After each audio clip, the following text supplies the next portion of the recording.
अग्ना विष्णु सजोषसेमा वर्धन्तु वाङ्गिरः द्युम्नैर्वाजेभिरागतम्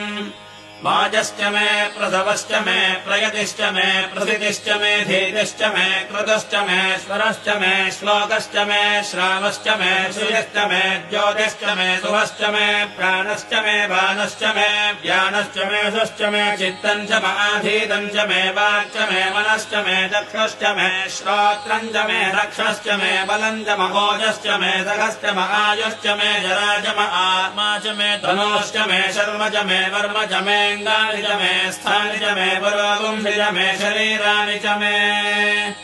ज्येष्ठ्यम् च माधिपत्यम् च मे मन्यश्च मे भामश्च मे मश्च मे म्भश्च मे जयमा च मे महिमा च मे परिमा च मे प्रथिमा च मे भ्रष्मा च मे द्राघुजा च मे वृद्धम् च मे वृद्धिश्च मे सत्यम् च मे श्रद्धा च मे जगच्च मे धनम् च मे वसश्च मे कृषिश्च मे क्रीडा च मे मोदश्च मे जातम् च मे जनिष्यमानम् च मे सोक्तम् च मे सुकृतम् च मे वित्तम् च मे वेद्यम् च मे भूतम् च मे भविष्यच्च मे सुखम् च मे सुबधम् च मरुद्धम् च मरुद्भिश्च मे क्लुप्तम् च मे क्लुप्त्यश्च मे मतिश्च मे सुमतिश्च मे